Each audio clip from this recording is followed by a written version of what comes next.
하나님의 말씀 야고보서 3장의 1절부터 18절입니다.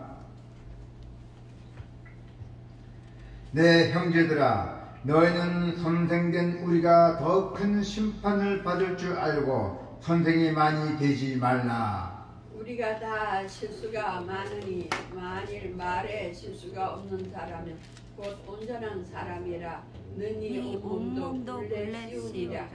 우리가 말들의 입에 재갈 물리는 것은 우리에게 순종하게 하려고 그 온몸을 제어하는 것이라. 또 배를 보라. 그렇게 크고 강풍에 밀려가는 것들을 지극히 작은 키로서 사공의 뜻대로 운행하나니, 이와 같이 혀도 작은 지체로 돼 큰 것을 자랑하도다. 보라, 얼마나 작은 불이 얼마나 많은 나무를 태우는가. 혀는 곧 불이요 불의 세계라. 혀는 우리 지체 중에서 온몸을 더럽히고 살내 수레바퀴를 불사르라니, 그 사르는 것이 지옥불에서 나느니라.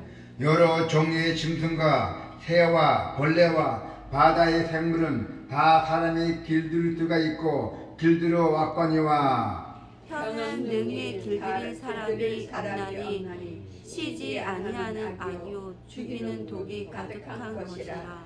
이것으로 우리가 주 아버지를 찬송하고 또 이것으로 하나님의 형상대로 지음을 받은 사람을 저주하나니, 한 입에서 찬송과 저주가 나오는도다. 내 형제들아, 이것이 마땅하지 아니하니라. 샘이 한 구멍으로 어찌 단물과 쓴물을 내겠느냐. 내 형제들아, 어찌 무화과 나무가 갈람나무 열매를, 포도나무가 무화과를 맺겠느냐. 이와 같이 짠 물이 단물을 내지 못하느니라. 너희 중에 지혜와 총명이 있는 자가 누구나 그는 선행으로 말미암아 지혜의 온유함으로 그 향함을 보일지니라. 그러나 너희 마음속에 독한 시기와 다툼이 있으면 자랑하지 말라. 진리를 거슬러 거짓말하지 말라. 이러한 지혜는 이로부터 내려온 것이 아니요 땅의 것이요 정욕의 것이요 귀신의 것이니, 시기와 다툼이 있는 곳에는 혼란과 모든 악한 일이 있으리라. 오직 이로부터 난 지혜는 첫째 성결하고 다음에 합평하고 간용하고 양순하며 국물과 선한 열매가 가득하고 편견과 거짓이 없나니, 합평케 하는 자들의 합평으로 심어 의 열매를 거두니라. 아멘. 악독한 우리 입안의 혀죠. 우리가 혀를 잘 놀려야 돼요. 그래도 우리가 혀를 잘못 놀리게 되면은 큰 실수도 있고 큰 불행도 옵니다. 자, 악독한 혀를 우리가 제어하려면 어떻게 돼요? 길들어지지 않는 악독한 입안에 있는 혀를 제어하기 위해서는 성령의 지혜를 받아야 한다고요. 우리는 모든 말에 실수가 없도록 해야 된다는 뜻이죠. 그래서 예수 그리스도께서 재림하심으로 임하게 될 그 완성된 하나님 나라에 들어가기까지는 제 아무리 성도라 해도 죄의 영향으로부터 완전하게 자유로울 수가 없습니다. 어떤 지체보다 범죄의 도구로 사용될 확률이 아주 높은 악독한 입, 또 입안에 있는 혀를 우리는 제어하기 위해서 무엇을 해야 하는지 오늘 본 말씀의 속에서 우리가 교훈받기를 원합니다. 자, 진리를 배우는 자의 자아인식을 가져야 돼요. 진리를 배우는 자는 자아인식. 일반적으로 선생은 다른 사람을 가르쳐야 하기 때문에 듣기보다는 말하기를 더 많이 하잖아요. 그런데 만일 그 가르침이 혹시 잘못된 경우에는 자식뿐만 아니라 여러 사람을 잘못된 길로 인도하기 때문에 그 책임이 아주 클 수밖에 없어요. 그래서 오늘 하나님의 말씀에 보면은 선생이 되지 말라는 말씀은 이러한 무거운 책임에 대한 경고예요. 너희는 랍비라, 칭함을 받지 말라. 너희 선생은 하나요, 너희는 다 형제니라. 지도자라 칭함을 받지 말라. 너희 지도자는 한 분이시니 곧 그리스도시니라고 말씀하셨대요. 예수님께서는 이는 진정한 선생은 진리이신 하나님 한 분이심을 강조합니다. 네. 자, 로마서 2장 21절을 보면은 그러면 다른 사람을 가르치는 너가 너 자신을 가르치지 아니하느니 도둑질 하지 말라. 선포하는 너가 도둑질 하느냐고 했대요.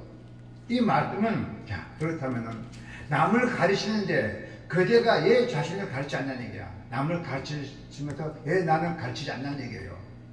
그래서 도둑질 하지 말라고 선포하는 그 있습니다. 그대가 얘 도둑질 하냐는 얘기야. 남을 가르치면서 자기는 안 가르치냐는 얘기야.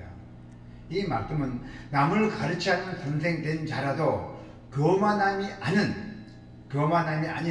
겸손함으로써 학생들과 함께 진리를 배워나가는 그 자세가 필요하겠어요.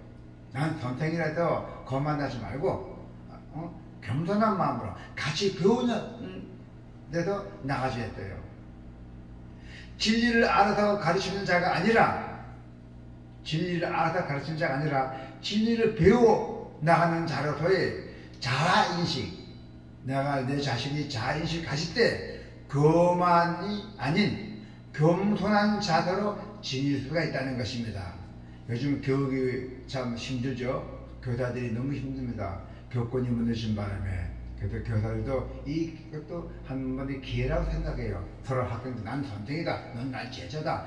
이거 꼭 그런 고정관념보다도 선생과 제자들 같이 서로 사랑하면서 같이 배워가면서 같이 동반하면서 이런 시대가 왔던 것입니다. 네, 이 성경에 다 맞아 들어오잖아요. 네. 그러다 보니까 또 학생들이 너무 오버해갖고 이 선생님의 교훈도 말 안 듣고 또 훈계를 주고 또 이렇게 책망 주게 되면은 뭐 인권 유린이 뭐 이런 시대가 좀 많이 왔어요. 세상이 참 무서운 세상이에요. 그러다가 선생이라도 제자들과 같이 공부하면서 야, 나 똑같이 동등한 모습이다. 다만 내가 너한테 조금 리더는 뿐이다. 이런 마음, 겸손한 마음을 갖고 있어야 된다는 것입니다. 자, 2절에 보니까 오늘 본문 2절에 보니까 우리가 다 실수가 많으니 만일 말에 실수가 없는 사람은 곧 온전한 사람이라 했어요. 능히 온몸도 굴레 씌우리라.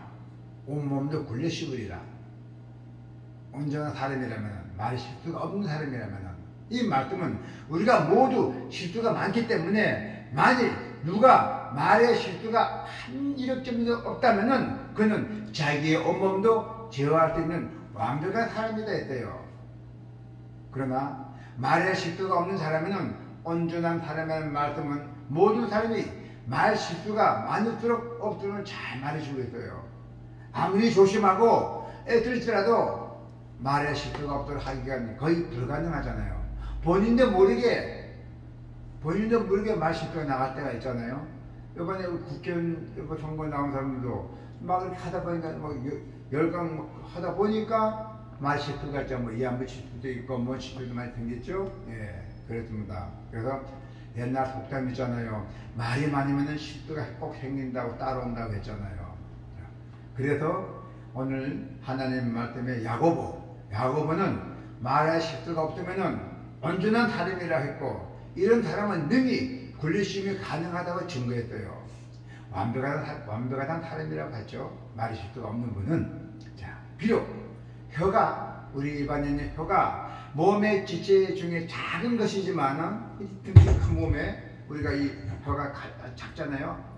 이 작은 것이지만은 마치 작은 불이 조그만 불이 많은 나무를 태워놓은 것 같이 온몸의 그 삶 전체를 다 태워버리는 큰 영향을 지니고 있잖아요. 그래서 일반인의 혀를 잘 길들여야 돼요. 우리가 신경을 써야 된다는 얘기죠.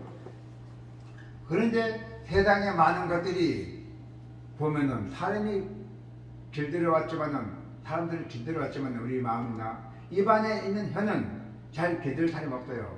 잘 길들였다 갑자기 자기도 모르게 막 실수가 나가잖아요.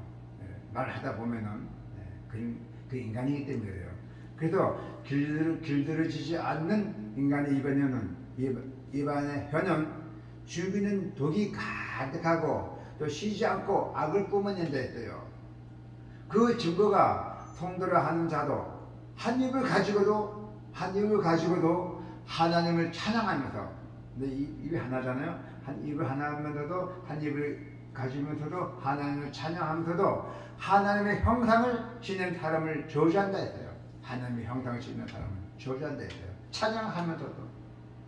우리 인간이 마음이 그렇잖아요, 입안이. 그래서 한 우물에서 쓴 물과 또 단물을 낼 수 없듯이 한 입으로 찬송과 저주가 나갈 수는 없는 것이지만은, 자신의 입안에 있는 혀가 그러한 모습을 지니고 있음을 우리는 항상 인식해야 돼요. 인식하고 항상 경계심을 늦추지 말아야 돼요. 이게 무슨 뜻이냐면, 우리가 남한테 말을 할 때 항상 조심 있게 말해야 되고, 내가 이 말을 해서 이 듣는 사람이 과연 상처를 입을까? 내가 이 말을 해서 이 사람 이해가 조금 될까? 이런 것을 신중하게 생각하면서 말하라는 얘기예요. 그래서 우리는 이제 항상 어디 가나 말보다도 뭐 행동도 그래요. 뭐든 다 이렇게 조심스러워야 돼요. 옛날 속담이 있잖아요. 이 징검다리도 돌 두들부로 가라는 얘기 있잖아요. 그거 다 맞는 말씀이에요. 예. 그래서 우리는 항상 이 세상에 살아가면서 조심스럽게 살아가고, 또 이렇게 위험이 있을 때는 항상 우리가 기도하면서 나에게는 하나님 되시다. 내 마음속에는 이런 마음 갖고 생활한다면은 실수령이 없을 것입니다. 이로부터 난 성령의 지혜로 마음을 채워야 됐어요. 하나님의 성령을 받는 걸 우리가 마음을 채워야 됐어요. 선한 사람은 마음에 쌓은 그 선에서 선을 내고, 악한 자는 그 쌓은 악에서 악을 내나니 이는 마음에 가져간 것을 입으로 말함이니라 했어요. 예수님의 말씀은 사람의 입으로 나오는 말이 그 영혼의 상태를 표현하고 있는 것입니다. 그래서 그 마음속에 이로부터 난 성령의 지혜가 있으면은 그 말씀이 거룩해지고, 또 정욕과 귀신의 것이 세상의 지혜가 있으면은 그 말에서 온갖 더러운 것이 나온다는 것이에요.